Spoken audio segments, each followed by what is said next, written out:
Hello my dear friends, today we are going to start from question number 17.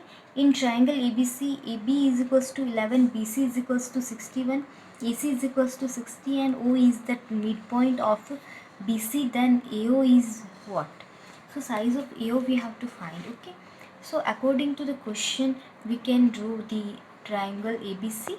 So according to question, the AB, BC and AC are the Pythagorean triplet.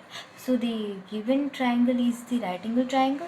So according to the property of right angle triangle, we can write AO is equals to OB is equals to BC, OC. So this AO is the size which divide the hypotenuse into equal part. So which is equals to the equal part of the hypotenuse. Okay, so AO is equals to OB is equals to OC. So from that we can write AO is equals to 61 by 2, that is 30.5. so AO is size of AO is nothing but 30.5. Now question number 18. Areas of the three parts of triangle are given in unit of centimeter square. What is the total area of rectangle? Okay, so यहाँ पे ये rectangular box दिया गया है बड़ा सा, इसमें 3 rectangle का एरिया हमें गिवन है. सो फर्स्ट का 3 है, सेकंड का 9 है और थर्ड का 6 है.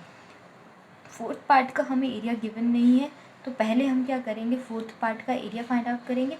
Then we can add the area of 4 rectangle and the area of this whole this big rectangle is equals to the total of this area. Okay, area of 4 rectangle. Okay, सो यहाँ पे मैंने first method से solve किया है और मेरे पास एक second method है, मैंने उससे भी सॉल्व किया है. So second method is the easiest one. So इस सेकंड मेथड के अकॉर्डिंग आपको क्या करना है फ्रेंड्स, यहाँ पे आपको एरिया ये जो फिगर गिवन है उसके अकॉर्डिंग आप अपोजिट साइड का जो एरिया है, अपोजिट साइड के एरिया के रेशियो को इक्वेट कर लो. सो यहाँ पे जो एरिया है 3, area of first rectangle divide by area of second rectangle is equals to area of third rectangle divide by area of fourth rectangle. Okay, so area of missing portion और we can say missing rectangle वो हमें given नहीं है. तो इस पे से हमें एरिया ऑफ मिसिंग पोर्शन और मिसिंग रेक्टेंगल पता चल जाएगा. सो 9 into 6 by 3 is 18. So missing portion का एरिया क्या होगा, 18 होगा. सो टोटल एरिया हमें क्या मिल जाएगा, 3 + 9 + 18 equals to 36 centimetre square. So total जो ये रेक्टेंगल हमें गिवन है, इसका एरिया जो है वो 36 सेंटीमीटर स्क्वायर है. Okay friends, now question number 19.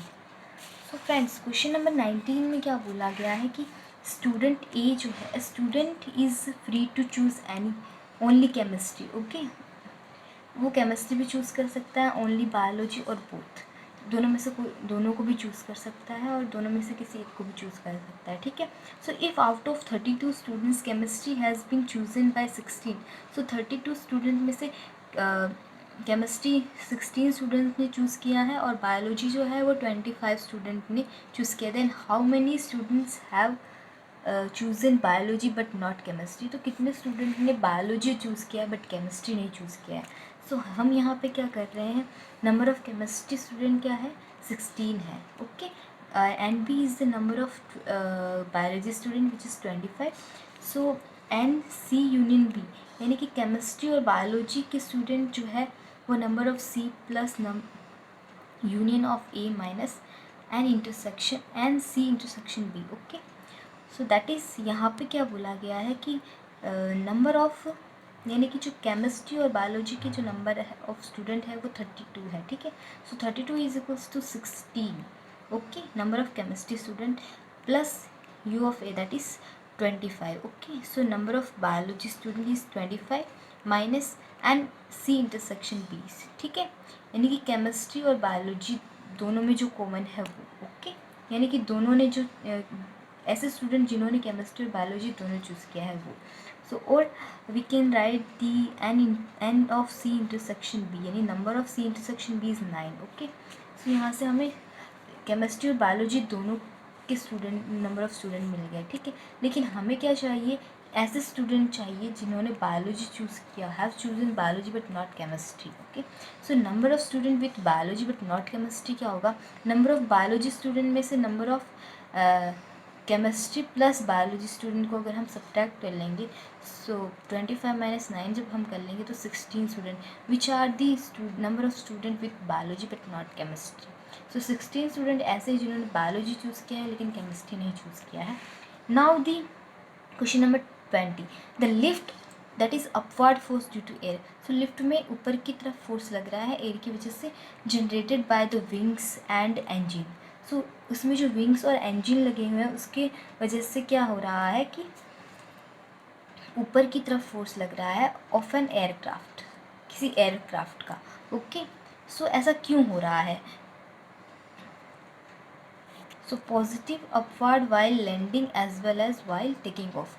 ऐसा इसलिए हो रहा है क्योंकि जो पॉजिटिव फोर्स है, एक ऊपर की तरफ एक और फोर्स लग रहा है पॉजिटिव फोर्स, जब एयरक्राफ्ट लैंड करता है तब, as well as while taking off, और जब वो ऊपर जाता है तब भी पॉजिटिव अपवर्ड फोर्स लगता है।